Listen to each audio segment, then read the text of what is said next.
तो बहुत ही महत्वपूर्ण ये बैठक होने वाली है। बीजेपी शासित राज्यों के मुख्यमंत्री मौजूद रहेंगे। लेकिन अगर हम बात करें उत्तर प्रदेश की, बड़ा सूबा है, ज्यादा लोकसभा सीटें आती हैं। पिछले दिनों जो चुनाव हुआ उसको लेकर भी लगातार मंथन का दौर चल रहा है। लखनऊ से लेकर दिल्ली तक बैठकों का दौर चला है। और इसी कड़ी में आपको बता दें, योगी आदित्यनाथ 2 दिन दिल्ली में रहने वाले हैं। लेकिन एक बड़ा फैसला उत्तर प्रदेश को लेकर हो सकता है। क्या कुछ रहेगा इस बैठक के दौरान भी इस रिपोर्ट के जरिए आपको दिखाते हैं।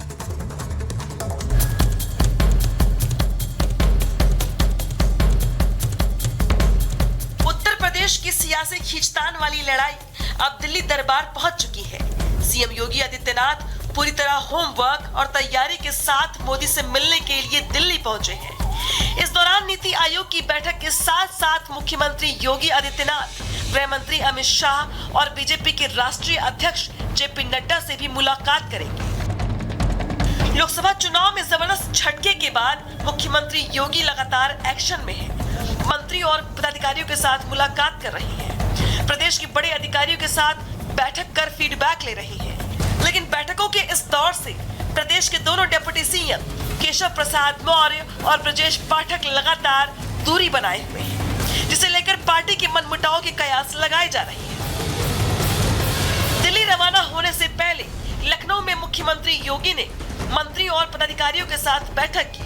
लेकिन इस बैठक से दोनों डिप्टी सीएम नदारद रहे। ये पहली बार नहीं जब सीएम योगी की बैठक में दोनों डिप्टी सीएम शामिल नहीं हुए। इससे पहले उपचुनाव की तैयारियों की समीक्षा को लेकर जब सीएम योगी ने बैठक बुलाई थी, उसमें भी दोनों डिप्टी सीएम शामिल नहीं हुए थे।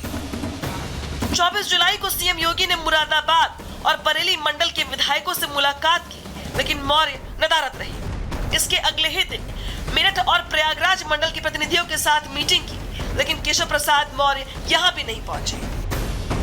सीएम योगी दिल्ली में पीएम मोदी से मुलाकात करेंगे। इस बैठक में यूपी के दोनों डिप्टी सीएम केशव प्रसाद मौर्य और ब्रजेश पाठक भी शामिल होंगे, लेकिन सब अलग अलग पहुंच रही हैं। इससे ये सवाल खड़े हो रहे हैं कि क्या लोकसभा चुनाव में खराब प्रदर्शन के बाद बीजेपी में सब कुछ ऑल इज वेल नहीं है। हालांकि बीजेपी के सहयोगियों का कहना है कि मुलाकातें सिर्फ शिष्टाचार है और जो भी खबरें आ रही हैं वो निराधार है। जो भी हो, लेकिन यूपी बीजेपी संगठन के मुखिया पहले ही क्लियर मैसेज दे चुके हैं कि यूपी के बॉस योगी हैं। परिस्थिति है, परिणाम जरूर आए, लेकिन vote percent Bharatiya Janata party का उत्तर प्रदेश में भी हमारा सबसे ज्यादा है। जैसा मैंने कहा कि हम लोग एक राजनीतिक दल के नाते, लोकतांत्रिक राजनीतिक दल के नाते आपस में बातचीत कर रहे हैं और पूरी तैयारी के साथ आगे लोकसभा विधानसभा के उपचुनाव में जाएंगे। और मुझे विश्वास है कि उत्तर प्रदेश की जनता का विश्वास हम लोग। सीएम बदलने की चर्चाएं चल रही है, उसको लेकर नहीं, ऐसा कुछ नहीं। दिल्ली में यूपी के नेताओं की सियासी कसरत के बीच कयासों का दौर शुरू हो गया है। एक कयास पैचअप को लेकर है, तो दूसरा बड़े नेताओं के साथ बैठक कर उपचुनाव की रणनीति बनाने का है। हालांकि देखना ये होगा कि आलकमान के हस्तक्षेप के बाद यूपी का सियासी उठापटक खत्म होता है या ऐसे ही वर्चस्व की सियासी कुश्ती जारी रहती है। Bureau report, Republic Bharat. और अखिलेश यादव और केशव प्रसाद मौर्य की जो सियासी अदावत है वो अब एक बार फिर से चरम पर आ गई है। उधर पार्टी के भीतर योगी विरोधी मुहिम में मात खा चुके केशव प्रसाद मौर्य को लेकर अब अखिलेश यादव ने भी मोर्चा खोल दिया। क्या कुछ अखिलेश यादव अब कह रहे हैं, इस रिपोर्ट में आपको दिखाते हैं।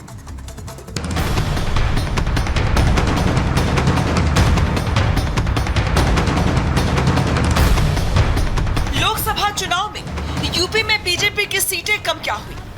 ऐसा लगता है मानो बीजेपी के अपने ही पार्टी के लिए चुनौती बनकर सामने खड़े हो गए हो। बीजेपी में बैठकों का दौर चल रहा है। संगठन से लेकर सरकार तक कील कांटे दुरुस्त करने को लेकर आलाकमान हर संभव कोशिश कर रहा है। लखनऊ से लेकर दिल्ली तक नेताओं की परेड चल रही है और विपक्ष को बैठे बिठाए बीजेपी को घेरने का मौका मिल गया है। यूपी में समाजवादी पार्टी लोकसभा चुनाव की परफॉर्मेंस से गदगद है। अखिलेश यादव फूले नहीं समा रहे हैं। अखिलेश यादव कभी डिप्टी सीएम केशव प्रसाद मौर्य को मॉनसून ऑफर देते हैं तो कभी बीजेपी पर तंज कसते हैं। इस बार अखिलेश यादव ने केशव मौर्य पर वाईफाई पासवर्ड वाला हमला किया है। अखिलेश यादव ने केशव मौर्य को दिल्ली का मोहरा भी करार दिया है। मौर्य जी मोहरा हैं, दिल्ली के वाईफाई के पासवर्ड हैं। अगर दिल्ली वाले किसी से मिलते हैं तो लखनऊ वाले भी मिल रहे हैं किसी से। तो बताओ सरकार चलेगी ऐसे? यूपी में सियासी कुश्ती अब अखिलेश बनाम केशव हो गई है। शायद यही वजह है कि अखिलेश यादव केशव मौर्य पर तंज कसने का कोई मौका नहीं छोड़ते हैं। इस बार अखिलेश यादव ने जैसे ही केशव मौर्य को दिल्ली का मोहरा बताया, वैसे ही डिप्टी सीएम केशव मौर्य ने अखिलेश यादव पर बड़ा हमला करते हुए अखिलेश यादव की पीटीए को सबसे बड़ा धोखा करार दिया। मॉनसून के मौसम में यूपी के दो सियासी दिग्गजों के बीच बयानों की बारिश यूं ही नहीं है। दरअसल यूपी की राजनीति में पिछड़ों का एक बड़ा वोट बैंक है। अखिलेश यादव खुद को यूपी में निर्विवाद पिछड़ों का नेता बनाना चाहते हैं। यादव में अखिलेश यादव की तूती बोलती है, लेकिन गैर यादव पिछड़ा वोटर्स में केशव की धमक कायम है। केशव को सियासी रूप से खत्म करने के लिए ही अखिलेश कभी उनका मजाक उड़ाते हैं तो कभी उन्हें ऑफर देकर बीजेपी में संदिग्ध बनाने की कोशिश करते हैं।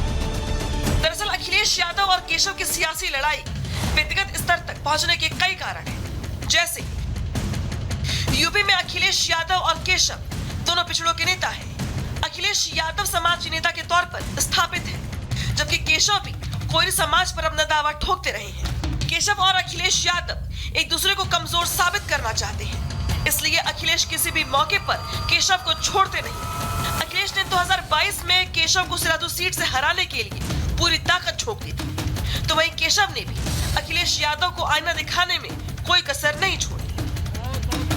हालांकि अखिलेश यादव और केशव मौर्य के बीच की यह अदावत कोई नई नहीं है। आपको याद दिला दे कि यूपी विधानसभा चुनाव में अखिलेश यादव ने केशव मौर्य के खिलाफ पल्लवी पटेल को चुनावी मैदान में उतारा था, जिसके चलते केशव प्रसाद मौर्य चुनाव हार गए।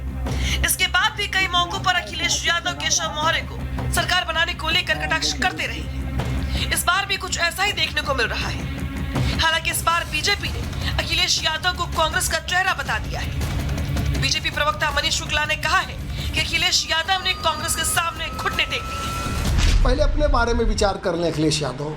2024 में कुछ सीटें थोड़ा ज़्यादा मिल गई तो इतना अहंकार घमंड आ गया है। 27 में उत्तर प्रदेश की जनता सुपड़ा साफ करेगी और समाजवादी पार्टी को समाप्तवादी पार्टी बनाकर वापस भेजेगी। हालांकि अखिलेश बनाम केशव के बीच चल रहे वार पलटवार के बीच सीएम योगी लगातार एक्शन में है। यूपी में 10 सीटों पर होने वाले उपचुनाव को लेकर पार्टी चौकन्ना है। उपचुनाव की कमान खुद सीएम योगी ने संभाल ली है। सीएम योगी लगातार एक्शन में है। योगी लगातार अलग अलग मंडलों के मंत्रियों, विधायकों, सांसदों और पार्टी के पदाधिकारियों के साथ बैठक कर मन टटोलने का प्रयास कर रहे हैं कि आखिर चुनाव में कहां कसर रह गई।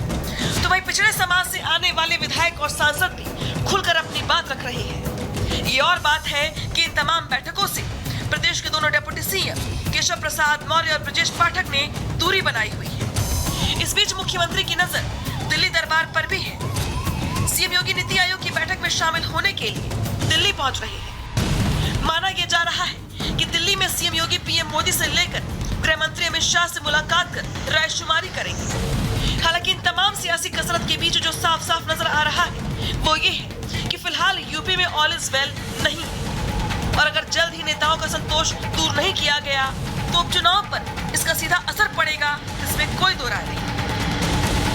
Bureau report, Republic Bharat.